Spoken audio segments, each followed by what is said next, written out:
Tonight's horror simply vanishes into the waves, leaving only whispers behind. We are uncovering the chilling fate of Michael Rockefeller. In 1961, Michael Rockefeller, heir to the America's richest dynasty, disappeared off the coast of New Guinea. Officially, he drowned, but whispers of cannibal tribes, hidden film reels, and secret confessions paint a much darker picture. Michael Clark Rockefeller was not your typical young man. Born in 1938, he was the son of Nelson Rockefeller, then Governor of New York and future US Vice President. His grandfather was known as John D. Rockefeller, the oil magnate who built the largest fortune in American history. Michael grew up surrounded by wealth and power, but instead of politics or business, he was fascinated by anthropology and art.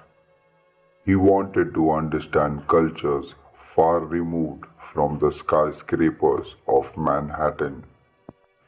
In 1961, Michael joined an expedition to Dutch New Guinea, one of the most remote places on earth.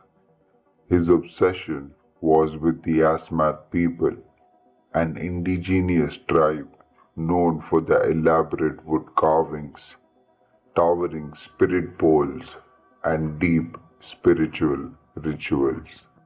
But the Asmat had another reputation. They feared for their warfare, their history of headhunting, and whispered tales of cannibal rites. To Michael, this only made them more fascinating. He began collecting their carvings, even trying to buy sacred artifacts that no outsider was ever meant to own. The tribe was polite, but underneath, unease was brewing.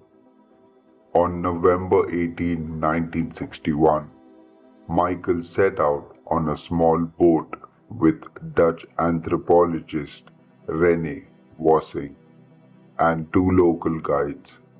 Their destination, more Asmat villages. But as the sun rose higher, disaster struck. The boat's engine failed. With no power, the vessel drifted helplessly into rough waters. The guides dove into the ocean first, swimming for miles towards land. Hours passed. The boat grew weaker, battered by waves. Michael looked at Rene. If they stayed, they would die. So Michael made a choice. He strapped a jerry can to his waist for flotation, looked at the distant shore, and said the words, "I think I can make it."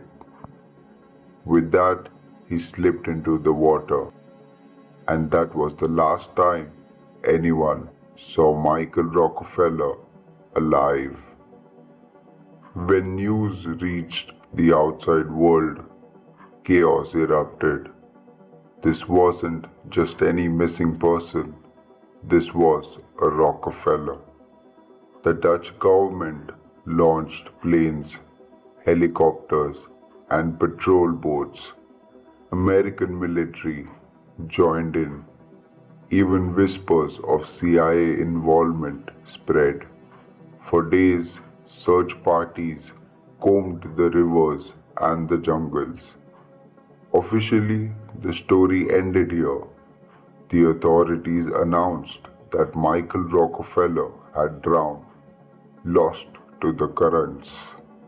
His body, they said, would never be recovered.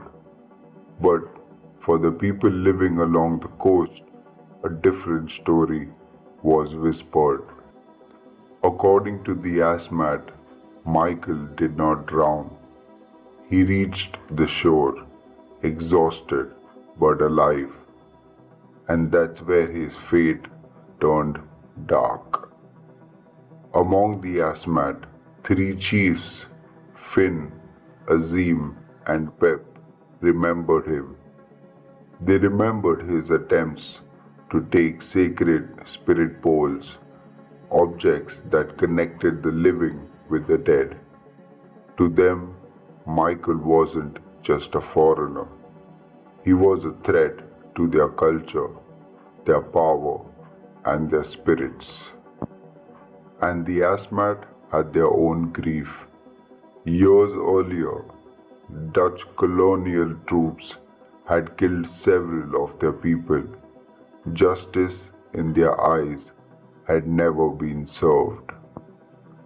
So when Michael crawled onto their land, the chiefs saw not a drowning man in need, but an opportunity for revenge.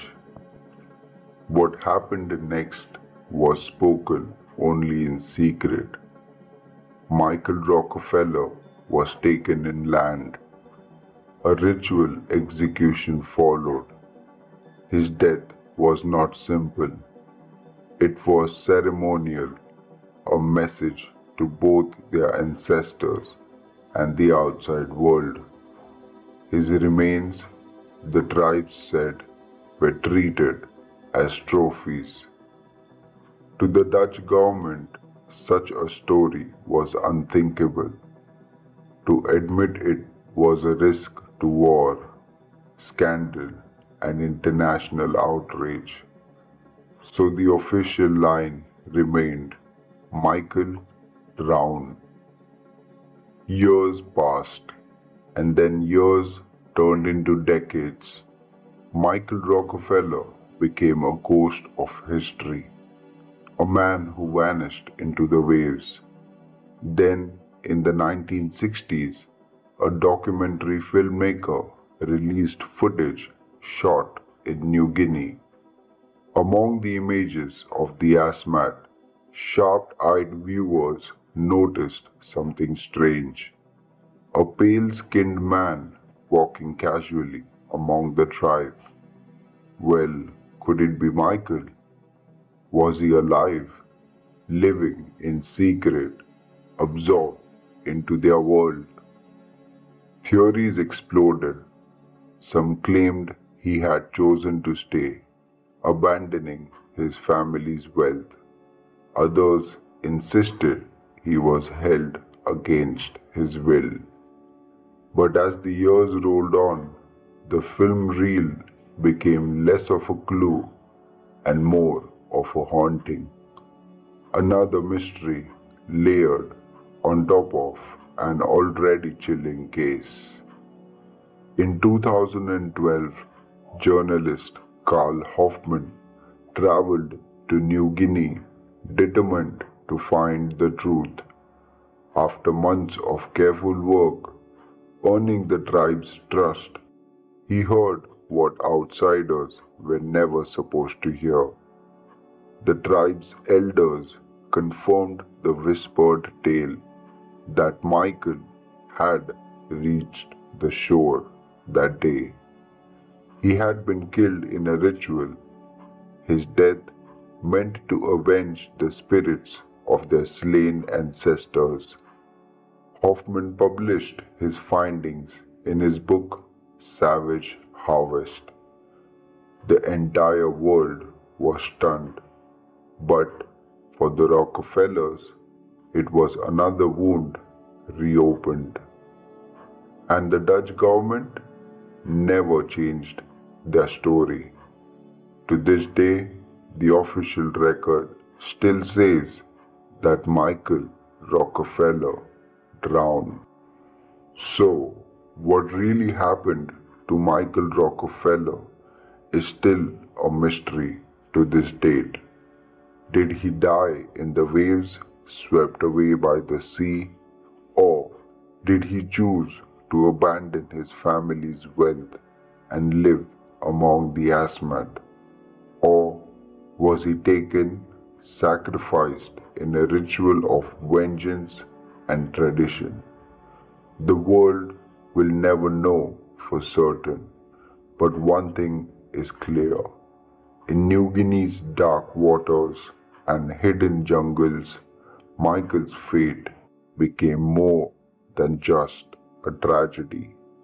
It became a legend